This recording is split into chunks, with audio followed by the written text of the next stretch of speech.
स्थापत्य, कलिया भौमोरार सेतु निर्माण, ज्ञान ज्योतिर्मय स्थेयी स्थानते विराजिसे तेजपुर विश्वविद्यालय। यानी जहां अग्निगढ़ जैसा स्थापत्य हो, जहां कलिया भौमरा सेतु हो, जहां ज्ञान की ज्योति हो, ऐसे स्थान पर विराजमान है तेजपुर विश्वविद्यालय। इन 3 पंक्तियों में भूपेन दा ने कितना कुछ वर्णित कर दिया है। अग्निगढ़ का राजकुमार अनिरुद्ध, राजकुमारी उषा, भगवान श्री कृष्ण से जुड़ा इतिहास, महान ओहोम शूरवीर कलिया भौमारा फुकुर की दूरदृष्टि, ज्ञान का भंडार, ये तेजपुर की प्रेरणा है। भूपेंद्र के साथ ही ज्योति प्रसाद अग्रवाल, विष्णु प्रसाद राभा, ऐसे महान व्यक्तित्व तेजपुर की पहचान रहे हैं। आप इनकी कर्मभूमि में, जन्मभूमि में पड़े हैं और इसलिए आप में गर्व का भाव होना और गौरव के कारण आत्मविश्वास से भरा हुआ आपका जीवन होना, ये बहुत स्वाभाविक है। साथियों, हमारा देश इस वर्ष अपनी आजादी के 75 वर्ष में प्रवेश कर रहा है। सैकड़ों वर्षों की गुलामी से मुक्ति दिलाने के लिए असम के अनगिनत लोगों का योगदान है। जो उस समय थे, उन्होंने देश की आजादी के लिए जीवन दे दिया, अपनी जवानी खपा दी। अब आपको नए भारत के लिए, आत्मनिर्भर भारत के लिए जी करके दिखाना है, जीवन को सार्थक करके दिखाना है। अब से लेकर भारत की आजादी के 100 वर्ष पूरे होने तक ये 25-26 साल आपके जीवन के भी स्वर्णिम वर्ष हैं। आप कल्पना कीजिए, 1920-21 में जो नौजवान, जो बेटी आपकी उम्र की होगी, आज आप जिस उम्र के होंगे, 1920-21 के कालखंड में वो क्या सपने देखते होंगे, वो अपने किन बातों के लिए जीवन ढालते होंगे, किन कामों की पूर्ति के लिए अपने आप को खपाते होंगे। अगर थोड़ा सा स्मरण करें 100 साल पहले आप ही की उम्र के लोग क्या करते थे, तो आज आगे के लिए आपको क्या करना, ये सोचने में देर नहीं लगेगी। ये आपके लिए गोल्डन पीरियड है। तेजपुर का तेज पूरे भारत में, पूरे विश्व में फैलाइए। असम को, नॉर्थ ईस्ट को विकास की नई ऊंचाइयों पर ले जाइए। हमारी सरकार आज जिस तरह नॉर्थ ईस्ट के विकास से जुटी है, जिस तरह कनेक्टिविटी, एजुकेशन, हेल्थ, हर सेक्टर में काम हो रहा है, उससे आपके लिए अनेकों नई संभावनाएं बन रही हैं। इन संभावनाओं का पूरा लाभ उठाइए। आपके प्रयास ये बताते हैं कि आप में क्षमता भी है, नया सोचने, नया करने का सामर्थ्य भी है। साथियों, तेजपुर यूनिवर्सिटी की एक पहचान अपने इनोवेशन सेंटर के लिए भी है। आपके grass root innovations vocal for local को भी नई गति देते हैं, नई ताकत देते हैं। ये इनोवेशंस स्थानीय समस्याओं को सुलझाने में काम आ रहे हैं, जिससे विकास के नए द्वार खुल रहे हैं। अब जैसे मुझे बताया गया कि आपके डिपार्टमेंट ऑफ केमिकल साइंस ने पीने के पानी को साफ करने के लिए एक कम कीमत वाली आसान टेक्नोलॉजी पर काम किया है। इसका लाभ असम के अनेक गांवों को हो रहा है। बल्कि मुझे तो ये बताया गया कि अब ये नई टेक्नोलॉजी छत्तीसगढ़ में, उड़ीसा में, बिहार में, कर्नाटक, राजस्थान जैसे राज्यों तक भी पहुंच रही है। मतलब ये आपकी कीर्ति पताका फैल रही है। भारत में इस प्रकार की टेक्नोलॉजी के विकास से हर घर जल पहुंचाने का जल जीवन मिशन को जो सपना है उसको एक सशक्तिकरण होगा। साथियों, पानी के अलावा गांवों में वेस्ट टू एनर्जी, कचरे से कंचन, इसमें बदलने का जो बीड़ा आपने उठाया है उसका प्रभाव भी बहुत बड़ा है। फसलों के अवशेष हमारे किसानों और हमारे पर्यावरण दोनों के लिए बड़ी चुनौती है। बायोगैस और ऑर्गेनिक फर्टिलाइजर से जुड़ी एक सस्ती और प्रभावी टेक्नोलॉजी को, उसको लेकर जो काम आप अपनी यूनिवर्सिटी में कर रहे हैं, उससे देश की एक बहुत बड़ी समस्या हल हो सकती है। साथियों, मुझे ये भी जानकारी दी गई है कि तेजपुर यूनिवर्सिटी नॉर्थ ईस्ट की बायोडायवर्सिटी और रिच हेरिटेज को संरक्षित करने का भी अभियान चला रही है। नॉर्थ ईस्ट के आदिवासी समाज की वो भाषाएं जिन पर विलुप्त होने का खतरा है, उनको डॉक्यूमेंट करना बहुत सराहनीय काम है। इसी तरह संत श्रीमंत शंकरदेव जी की जन्मभूमि नौगांव के बाताद्रव स्थान में सदियों पुरानी लकड़ी पर उकेरी गई कला का, उसका प्रिजर्वेशन हो, या फिर गुलामी के कालखंड में लिखी गई असम की किताबों और पेपर्स का डिजिटीकरण हो। आप वाकई इतने विविध कामों पर लगे हुए हैं, कोई भी इसको सुनेगा उसको गर्व होगा कि इतना दूर हिंदुस्तान के पूर्वी छोर पर तेजपुर में ये तपस्या हो रही है, साधना हो रही है। आप वाकई कमाल कर रहे हैं। साथियों, मैंने जब इतना कुछ जाना तो मन में ये सवाल भी आया कि स्थानीय विषयों पर, स्थानीय आवश्यकताओं पर इतना काम, इतनी रिसर्च करने की प्रेरणा आपको कहां से मिलती है? इसका जवाब भी तेजपुर यूनिवर्सिटी कैंपस में ही है। अब जैसे आपके हॉस्टल्स चराईदेव, नीलांचल, कंचनजंगा, पटकाई, धानसिरी, सुबनसिरी, कोपिली, ये सभी पर्वतों, चोटियों और नदियों के नाम पर है। और ये सिर्फ नाम नहीं है, ये जीवन की जीती जागती प्रेरणा भी है।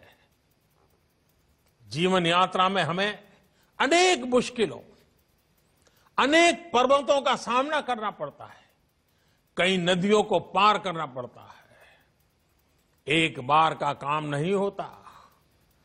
आप एक पर्वत चढ़ते हैं तो फिर दूसरे की तरफ बढ़ते हैं। हर पर्वतारोहण के साथ आपकी जानकारी भी बढ़ती है, आपका एक्सपर्टाइज भी बढ़ती है और नई चुनौतियों को लेकर आपका पर्सपेक्टिव तैयार हो जाता है। इसी तरह नदियां भी हमें बहुत कुछ सिखाती है। नदियां कई सहायक धाराओं से मिलकर बनती हैं और फिर समंदर में मिल जाती है। हमें भी जीवन में अलग अलग लोगों से ज्ञान लेना चाहिए, सीखना चाहिए और उस सीख के साथ आगे बढ़ते हुए अपने लक्ष्य को प्राप्त करना चाहिए। साथियों, जब आप इसी अप्रोच के साथ आगे बढ़ेंगे तो असम, नॉर्थ ईस्ट देश के विकास में अपना योगदान दे पाएगा। आपने देखा होगा, कोरोना के इस काल में आत्मनिर्भर भारत अभियान हमारी वोकैबुलरी का अहम हिस्सा हो चुका है। हमारे सपनों के अंदर वो घुल मिल गया है। हमारा पुरुषार्थ, हमारे संकल्प, हमारी सिद्धि, हमारे प्रयास, सब कुछ उसके इर्द गिर्द हम अनुभव कर रहे हैं। लेकिन आखिर ये अभियान है क्या? आखिर बदलाव क्या हुआ रहा है? क्या ये बदलाव सिर्फ रिसोर्सेज में है? क्या ये बदलाव सिर्फ फिजिकल इंफ्रास्ट्रक्चर में है? क्या ये बदलाव सिर्फ टेक्नोलॉजी में है? क्या बदलाव सिर्फ बढ़ती इकोनॉमिक और स्ट्रेटेजिक माइट का है? ऐसे हर सवाल का जवाब हाँ में है, लेकिन इनमें से भी जो सबसे बड़ा परिवर्तन है वो है इंस्टिंक्ट का, एक्शन और रिएक्शन के नजरिए का है। हर चुनौती, हर समस्या से निपटने का हमारे युवा देश का अंदाज, देश का मिजाज अब कुछ हटकर है। इसका एक ताजा उदाहरण तो अभी हमें क्रिकेट की दुनिया में देखा है। आप लोगों में से बहुतों ने भारतीय क्रिकेट टीम के ऑस्ट्रेलिया टूर को फॉलो किया होगा। इस टूर में क्या क्या चुनौतियां हमारी टीम के सामने नहीं आई। हमारी इतनी बुरी हार हुई, लेकिन उतनी ही तेजी से हम उभरे भी और अगले मैच में जीत हासिल की। चोट लगने के बावजूद हमारे खिलाड़ी मैच बचाने के लिए मैदान पर डटे रहे। चैलेंजिंग कंडीशंस, इसमें निराश होने के बजाय हमारे युवा खिलाड़ियों ने चैलेंज का सामना किया, नए समाधान तलाशे। कुछ खिलाड़ियों में अनुभव जरूर कम था, लेकिन हौसला उतना ही बुलंद दिखा। उनको जैसे ही मौका मिला, उन्होंने इतिहास बना दिया। एक बेहतर टीम को अपने टैलेंट और अपने टेम्परामेंट में वो ताकत थी जिससे उन्होंने इतने अनुभवी टीम को, इतने पुराने खिलाड़ियों की टीम को पराजित कर दिया। युवा साथियों, क्रिकेट के मैदान पर हमारे खिलाड़ियों की ये परफॉर्मेंस सिर्फ स्पोर्ट्स के लिहाज से इंपॉर्टेंट नहीं है, ये एक बहुत बड़ा लाइफ लेसन भी है। पहला लेसन ये कि हमने अपनी एबिलिटी पर विश्वास होना चाहिए, कॉन्फिडेंस होना चाहिए। दूसरा लेसन हमारे माइंडसेट को लेकर है। हम अगर पॉजिटिव माइंडसेट से लेकर आगे बढ़ते हैं तो रिजल्ट भी पॉजिटिव ही आएगी।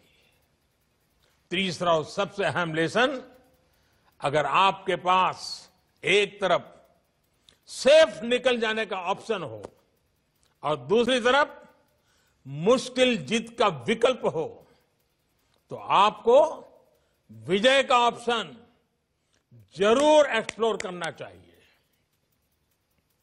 अगर जीतने की कोशिश में कभी कभार असफलता भी हाथ लगे तो इसमें कोई नुकसान नहीं है। रिस्क लेने से, प्रयोग करने से डरना नहीं है। हमें प्रोएक्टिव और फियरलेस होना ही पड़ेगा। हमारे भीतर जो फेल्यूर का डर होता है, हम जो अननेसेसरी प्रेशर अपने ऊपर लेते हैं, उससे जब आप बाहर निकलेंगे तो फियरलेस बनकर उभरेंगे भी। साथियों, हौसले से भरा हुआ अपने लक्ष्यों के प्रति समर्पित भारत सिर्फ क्रिकेट की फील्ड पर दिखता है ऐसा नहीं है। आप भी तो इसी ही एक तस्वीर है। आप आत्मविश्वास से, सेल्फ कॉन्फिडेंस से भरे हैं। आप लीड से हटकर सोचने और चलने में डरते नहीं हैं। आपके जैसे इसी युवा ऊर्जा ने कोरोना के खिलाफ अपनी लड़ाई में ही भारत को बहुत मजबूती दी है।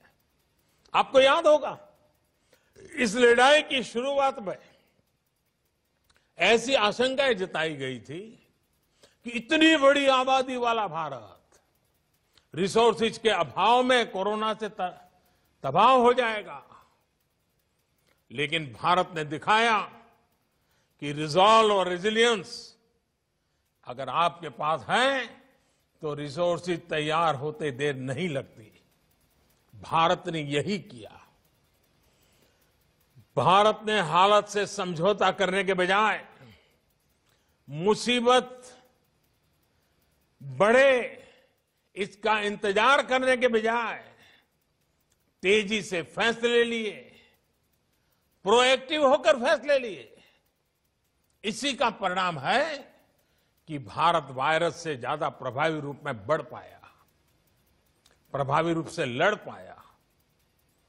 मेड इन इंडिया सॉल्यूशन से हमने वायरस के फैलाव को कम किया, अपने हेल्थ इंफ्रा को बेहतर किया। अब हमारे वैक्सीन से जुड़ी रिसर्च और प्रोडक्शन की क्षमता भारत के साथ साथ दुनिया के अनेक देशों को सुरक्षा कवच का विश्वास दे रही है।